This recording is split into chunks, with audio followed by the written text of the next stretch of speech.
Hello everyone, welcome back to Subrata's blog. আশা করি সকলেই ভালো আছো। আজকে আমি তোমাদের সাথে দুটো রেসিপি শেয়ার করব এবং ভীষণ ইজি।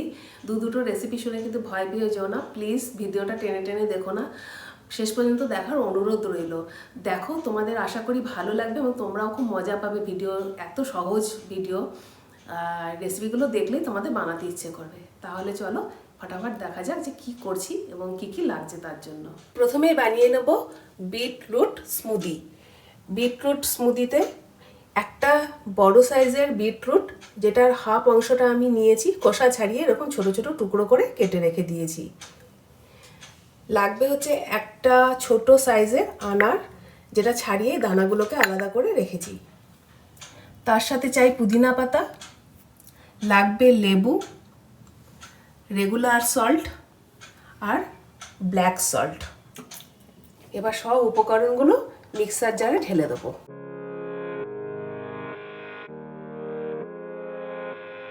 স্বাদ অনুযায়ী নুন দেব, ব্ল্যাক সল্ট, লেবুর রস,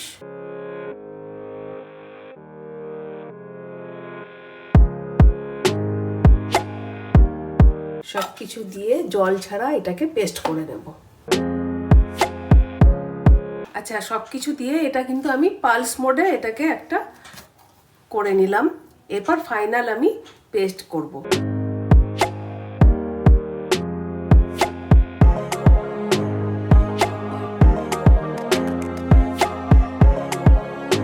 এরকম একটা ফাইন পেস্ট বানিয়ে নিতে হবে। এটা কিন্তু খেতে খুব ভালো হয়। এবার এটা সার্ভ করি।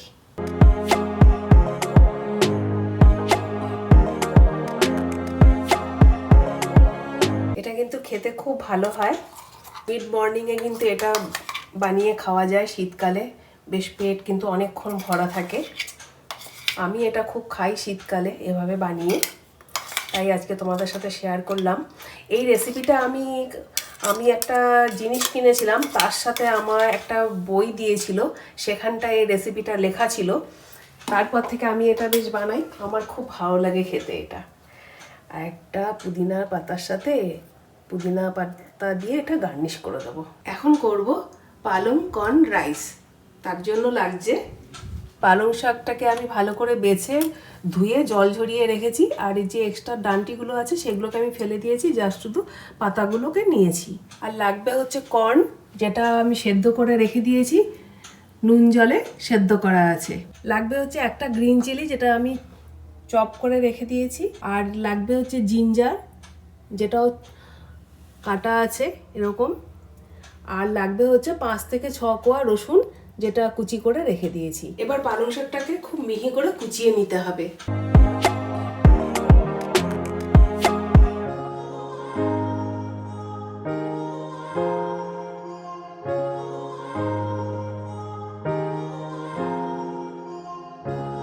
যতটা সম্ভব পাতলা পাতলা করে চপ করে নিতে হবে।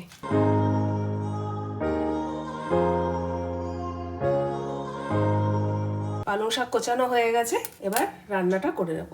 একটা কড়াই গরম করে এর মধ্যে 1 চামচের মতন সাদা তেল দিয়ে দেব। তেলের পরিমাণটা যার যেরকম ইচ্ছে সে সেরকম রাখতে পারে, কম বেশি করতে পারে। তেল গরম হয়ে গেছে, তেলটা গরম হয়ে যাওয়ার পরে দিয়ে দেবো হচ্ছে রসুন কুচোনোটা। আর এর থেকে সামান্য একটু হাফ টিস্পুনের মতন আমি দিলাম হচ্ছে আদা কুচোনো।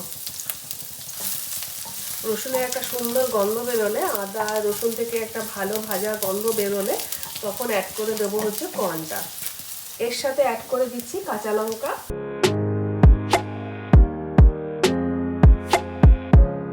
পালং শাকের সাথে কিন্তু রসুনটা বেশ ভালো যায়। আর কর্নের সাথে ব্ল্যাক পেপার আর বাটার আমার মনে হয় খুব ভালো যায়।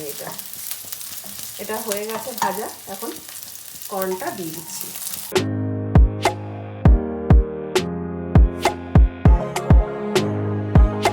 কর্নটা 1 মিনিটের মতন একটু সাঁতলে নেব তেলের সাথে।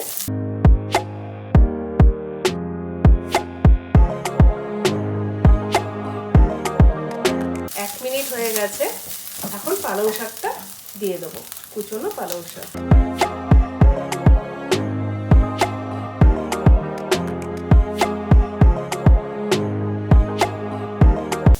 ঝালটা বেশি খেতে চায় তাহলে সেক্ষেত্রে আর একটু কাঁচা লঙ্কার পরিমাণটা বাড়িয়ে দিতে পারে।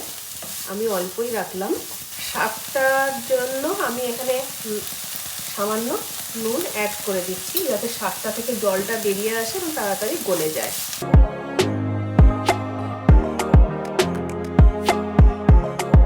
এটা ভীষণ চটজলদি হয়ে যায়। সকালে খুব তাড়া থাকলে পরে তখন এরকম একটা রাইস বানিয়ে নিয়ে কিন্তু চলে যাওয়া যায় কাজে। কিন্তু পালং শাকটা আগের থেকে একটু বেছে ধুয়ে পরিষ্কার করে রেখে দিতে হবে রাতের বেলা। এটা হেলদিও খাওয়া। পালং শাকটা খুব সুন্দর মজে গেছে, একদম একটুখানি হয়ে গেছে। এখন আগে থেকে করে রাখা ভাতটা দিয়ে দেবো। এটা হচ্ছে বাসমতি চালের ভাত। আমি এখানে একটু দারচিনি আর তেজপাতা দিয়ে ভাতটা করে রেখেছিলাম, যাতে ভাতটার মধ্যে একটা সুন্দর স্মেল আসে। ভাতটা দেওয়ার সাথে সাথেই এবার স্বাদ অনুযায়ী নুনটা দিয়ে দেবো, ক্রাশ গোলমরিচের গুঁড়ো, এটা দিলে খুব ভালো লাগে আর কর্নের সাথে খুব ভালো যায়। দেবো হচ্ছে লেবুর রস, 1/2 টিস্পুনের মতন লেবুর রস দিয়ে দেবো, আর দেবো 1 চামচের মতন বাটার। ব্যাস সব দেওয়া হয়ে গেছে। এবার খুব ভালো করে মিশিয়ে নেব।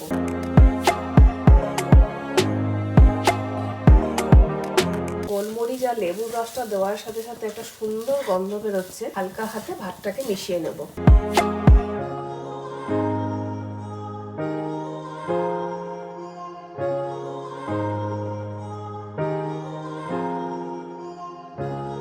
এটা বাচ্চা থেকে বড় প্রত্যেকেরই ভালো লাগবে খেতে।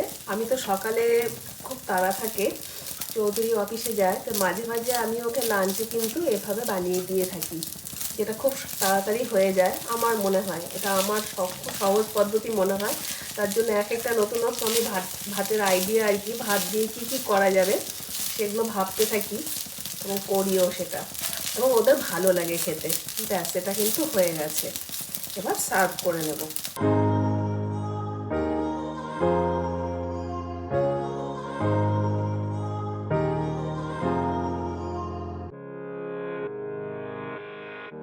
এটা কিন্তু একটা কমপ্লিট মিল।